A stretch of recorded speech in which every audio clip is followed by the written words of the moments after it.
The Cabinet approved the declaration of 5 airports as international airports. At Lucknow, the Chaudhry Charan Singh Airport. At Varanasi, the Lal Bahadur Shastri Airport. At Tiruchirappalli, at Mangalore, and at Coimbatore. These airports have all the infrastructure to receive international flights. In fact, some flights are already operating. Immigration, customs facilities have been provided.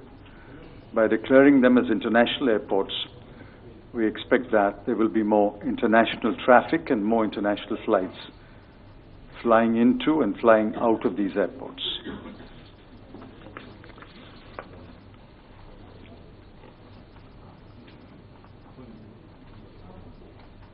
"200 square meters of land at Farakka is being transferred to the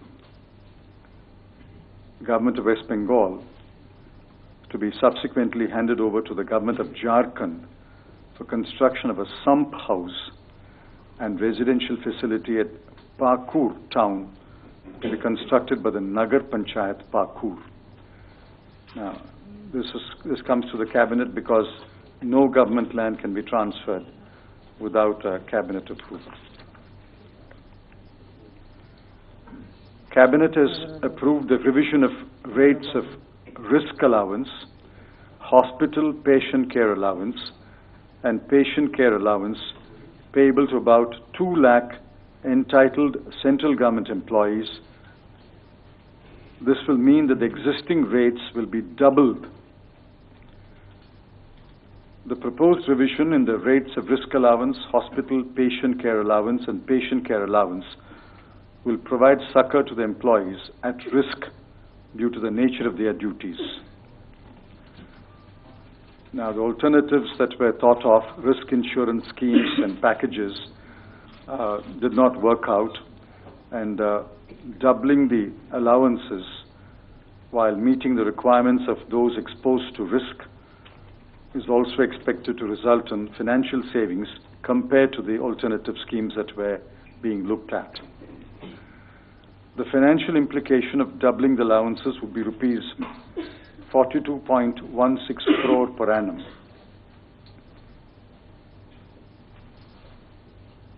And whenever the dearness allowance is increased by 50%, the allowances that I mentioned above, risk allowance, patient care allowance, and hospital patient care allowance, will be automatically increased by 25%. Cabinet approved the constitution of the 20th Law Commission for a period of 3 years from 1/9/2012 to 31/8/2015.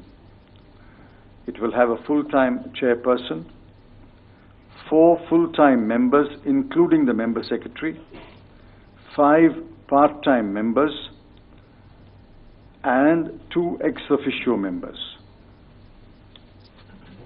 The Law Commission is a non-statutory body. It was originally constituted in 1955 and is reconstituted every 3 years. The last reconstitution was in 2009. That ended on 31st August 2012. Cabinet approved the ratification of the Nagoya Protocol on access and benefit sharing by India. The Nagoya Protocol, as you know, has been signed by 92 countries. India signed it on the 11th of May 2011. Under this protocol, there is access and there's benefit sharing, both monetary and non-monetary. We have decided to ratify the protocol that we signed on the 11th of May. It's an important decisive step because, as you know, India is the incoming president of COP11. COP11 begins on October 8th, and therefore We have ratified it today, and this will be seen as an important step by the rest of the world. India is one of the identified mega diverse countries rich in biodiversity. India accounts for 7 to 8% of the recorded species of the world. India is also rich in associated traditional medicines, knowledge, including medicines such as Ayurveda, Unani, Siddha, etc. There also exists in India a very rich oral, undocumented tradition. The genetic resources and associated traditional knowledge can be used to develop a wide range of products and services benefiting humankind, such as medicines, agricultural practices, cosmetics, etc. Much of the world's biodiversity is found in developing countries. Therefore, our signing the protocol on access and benefit sharing is expected to bring us rich dividends and rewards. India has been a victim of misappropriation or biopiracy of our genetic resources and associated knowledge. Signing the protocol means that a key missing pillar will be now in place. There is a more detailed press note, you can refer to that. Cabinet approved the official amendments to the Insurance Laws Amendment Bill 2008. This bill was introduced in 2008. It was referred to the Standing Committee. The Standing Committee has made a number of recommendations. We have accepted those recommendations and the official amendments are being moved. I must, however, point out that in one recommendation, the Standing Committee recommended that we retain the FDI cap as 26%. We think that the FDI cap should be raised to 49%. You heard the IRDA chairman's statement over the last 2 days, where the regulator, the IRDA, has categorically stated that insurance requires huge capital, and that capital will only come if we are able to raise the FDI limit to 49%. He's strongly supported increasing the FDI limit to 49%. I have already included the insurance bill in the list handed over by me to the two leaders of the opposition. I've asked them to consult with their colleagues and support the bill. We will continue to engage all political parties in Parliament to get this bill passed. The bulk of the official amendments reflect the Standing Committee's recommendations, which have been accepted by the government. There is a detailed press note on the official amendments, and I suggest you read the press note, because there are a number of official amendments being made, but I thought I should specifically mention the amendment relating to FDI in insurance. However, I may make it clear that the public sector insurance companies will adopt the policy of the government, and they will remain public sector insurance companies.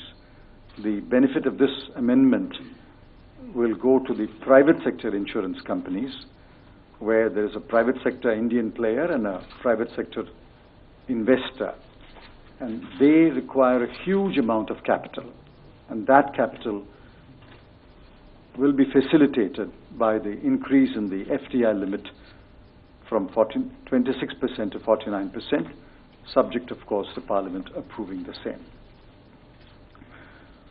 Cabinet also approved the official amendments to the Pension Fund Regulatory and Development Authority Bill. There were 5 key recommendations made by the Standing Committee.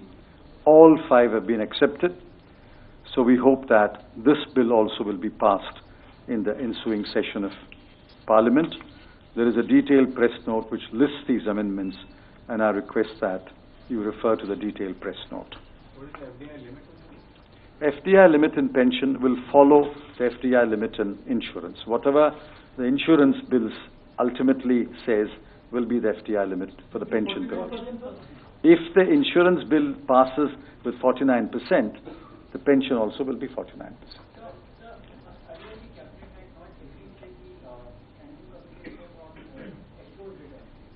On what? On the short return. No. There is an amendment. Dealing with minimum assured returns, and an amendment has been made where one scheme will provide a minimum assured return. So I suggest you read the detailed press note. What? Is it FDI?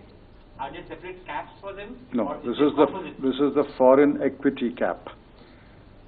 This is the foreign equity cap, is 49%. Cabinet also approved the proposed amendments to the Competition Act. Now, the Competition Act has been in the making for quite some time. It was referred to a group of ministers, and then it has now come back. We are introducing the amendments to the Competition Act. The basic structure of the Competition Act remains. Some crucial amendments are being made with particular reference to the jurisdiction of sectoral regulators on competition-related issues. Under the amendment, no sector is exempt from the Competition Act. All sectors will be within the jurisdiction of the Competition Commission insofar as anti-competitive practices are concerned. But the Act enables exemption to certain specific cases. For example, merger of two banks, where one bank is a failing bank, and the RBI as a regulator says that this bank has to be saved, and therefore there's an involuntary amalgamation of that bank with another bank. Now, that can be exempted from the Competition Commission. Similarly, in some sectors, during the infancy period, during the nascent period when the sector is growing, for a period of time, exemption can be granted from the Competition Commission. There is already a provision of the Competition Act for granting exemption. That provision remains, but the broad principle is all sectors are now within the jurisdiction of the Competition Commission. They may have independent sectoral regulators. The sectoral regulators will regulate on all other aspects, but in respect of anti-competitive practices and applying the principle of competition, the Competition Commission will have jurisdiction over all sectors. Just coming back to banking. No, we can't go back now. It's already, I've got to cover a lot of ground. And anyway, banking was not on the agenda today. Next is the Companies Bill. We have approved the amendments to the Companies Bill. This again has been in the making for quite some time. The new Companies Bill was introduced in 2011. It replaces the 1956 Companies Act. It's a very elaborate exercise, and I suggest that you read the press note. It's a very important bill. It's a bill designed for the 21st century.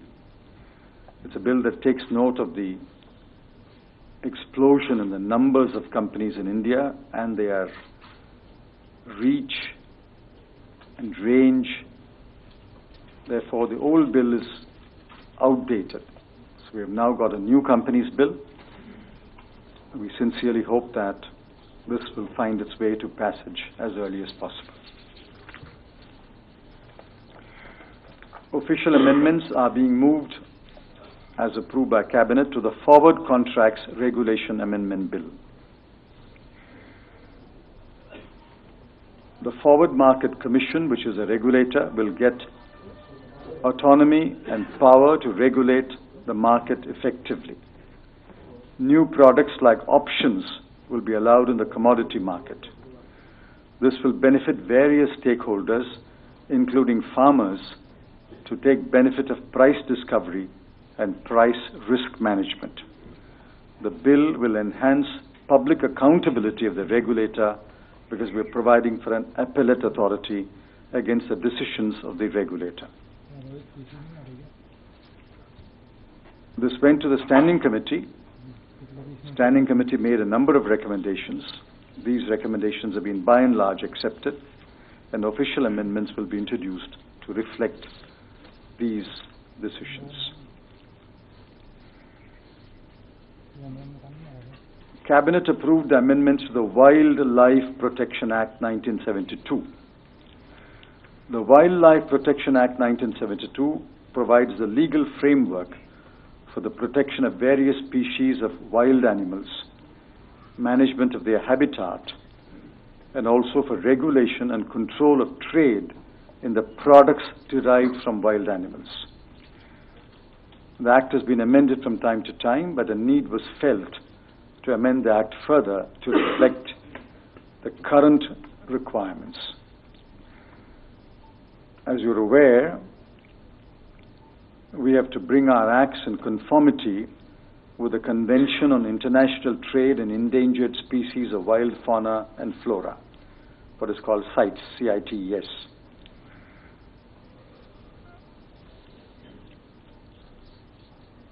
Ministry of Panchayat Raj had some suggestions. They have been incorporated. The Gram Sabha and the Gram Panchayat in scheduled areas will be involved in the administration of the Act. The amendments proposed define Gram Sabha, Panchayat, and scheduled area, and they provide for consultation with the Gram Sabha whenever an area is to be declared as a sanctuary. Consultation with Gram Sabha is mandatory. Representatives of Panchayat or tribal community have been included in the Community Reserve Management Committee. I think it's a progressive step that will ensure greater protection for wildlife, better management of habitats and sanctuaries, and a role for the Gram Sabha in the declaration and management of habitats and sanctuaries. Cabinet approved the amendments to the Employment Exchanges Compulsory Notification of Vacancies Act. Now, this act has been observed more in the breach than in the observance. The act is being renamed. The employment exchanges are being renamed as Employment Guidance and Promotion Centers. The focus now will be on vocational guidance and career counseling, apart from registration, submission, and placement. Any establishment in the private sector employing between 10 to 24 persons are now being brought under the Act. Earlier it was above 24. This is likely to result in a more realistic estimate of employment in the organized sector. The employer will now be mandated to furnish information relating to the result of selection against vacancies notified within 30 days from the date of selection.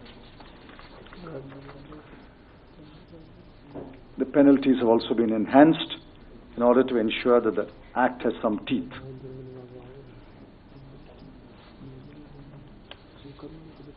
The Cabinet also discussed the draft 12th five-year plan document, 2012-2017, and approved the draft and has directed that the draft be now placed before the National Development Council. As you're aware, the document adopts an average growth rate of 8.2% for the plan period. It's an ambitious plan. It estimates resources at an ambitious level and hopes to expand the interventions in critical areas like health, education, sanitation, drinking water, etc. The projected average rate of gross domestic capital formation in the 12th plan is 37% of GDP, The projected gross domestic savings rate is 34.2% of GDP, and the net external financing needed for macroeconomic balance has been placed at 2.9% of GDP. The plan emphasizes the need to speed up the pace of implementation of infrastructure projects and remove supply bottlenecks. The plan emphasizes a broad definition of inclusiveness, which encompasses a spread of benefits to the weaker sections, including the SCs, STs, OBCs, minorities.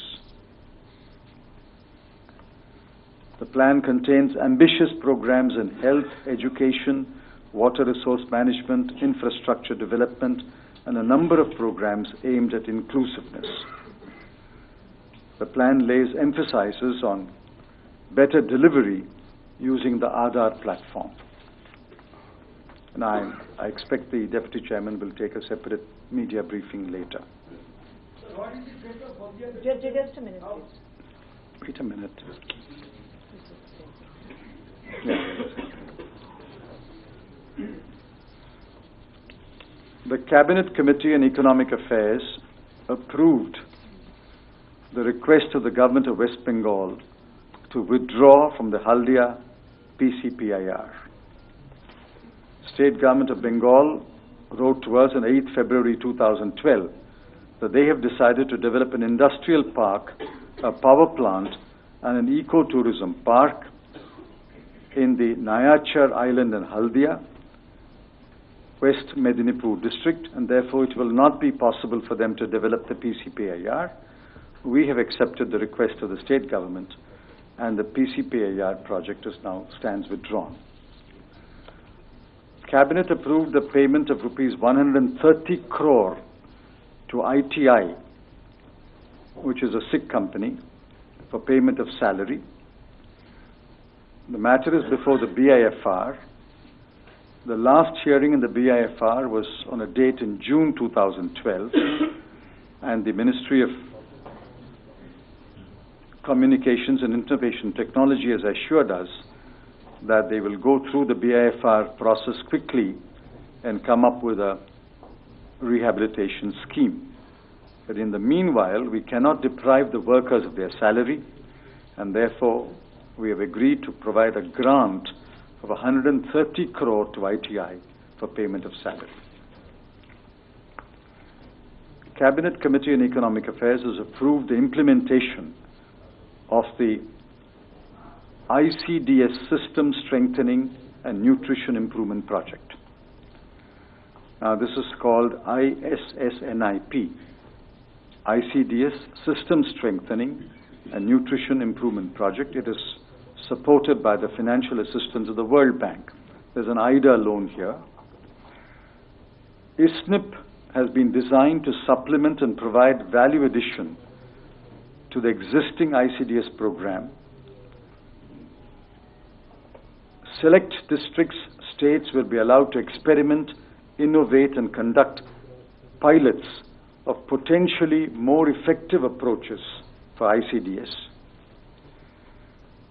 The aim is early childhood education and nutrition outcomes. The additional support is catalytic and is expected to catalyze the program to become more efficient.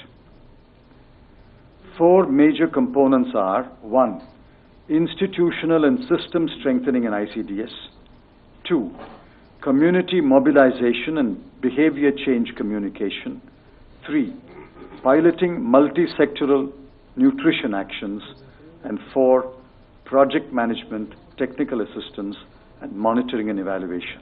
The size of the project is 2,893 crore over a period of 7 years.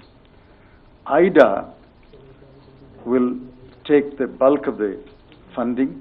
2,025 crore comes from IDA. The project will be implemented in 162 districts, having a high proportion of malnourished children in 8 states. These states are Bihar, Chhattisgarh, Jharkhand, Madhya Pradesh, Maharashtra, Rajasthan, Uttar Pradesh, and Andhra Pradesh. Some urban pilots will also be run in the NCR of Delhi.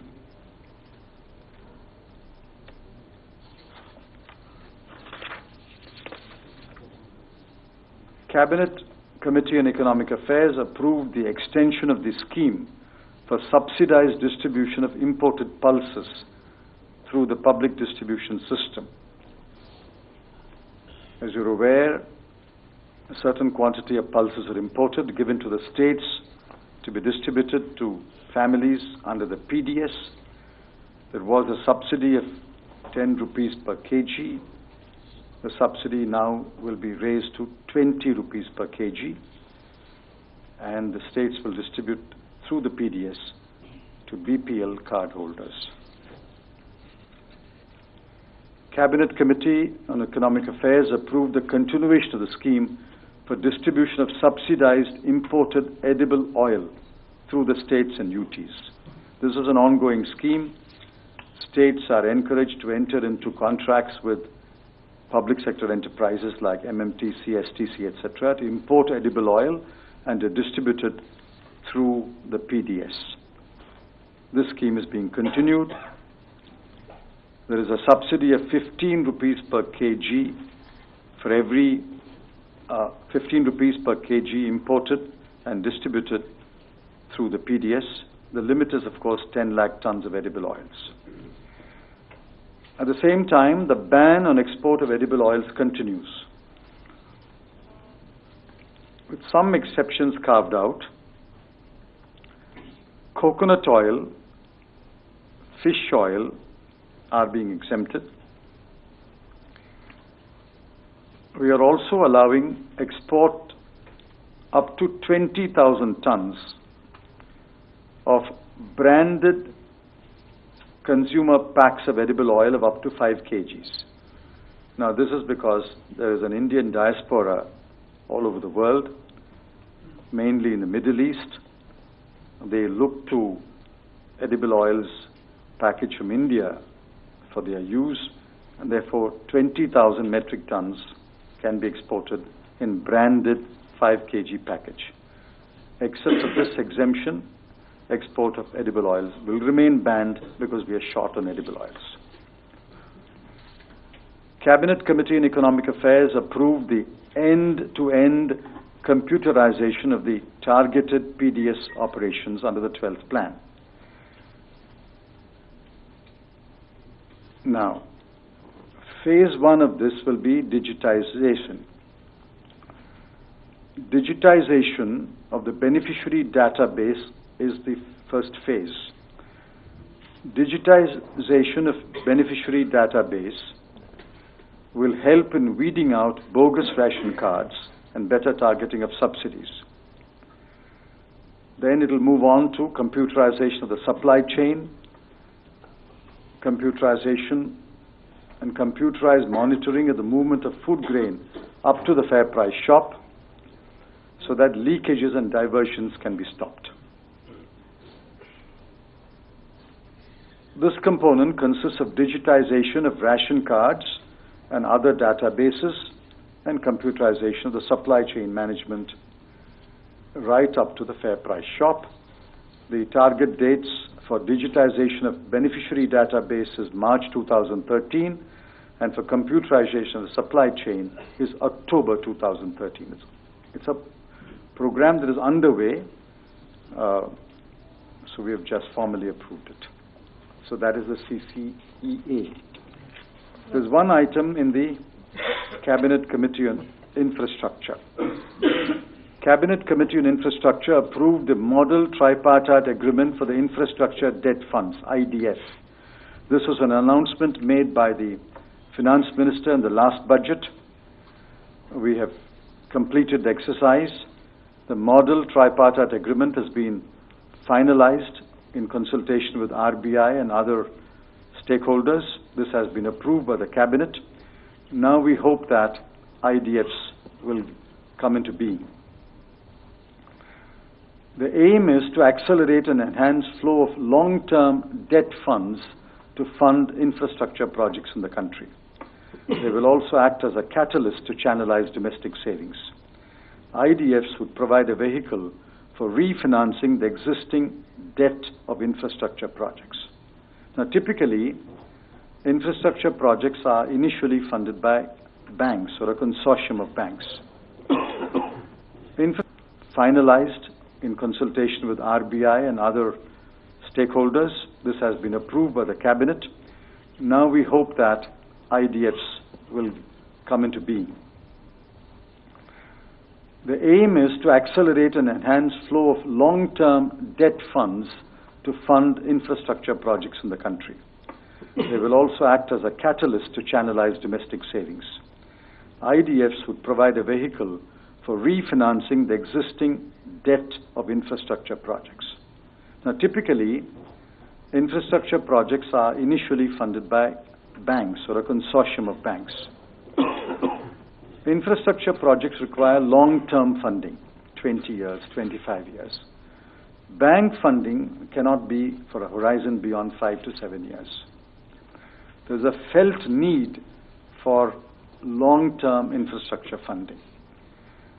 Now, these IDFs, after the project has been completed, 1 year after commencement date, the IDFs will step in and take over the debt of the banks up to 85%.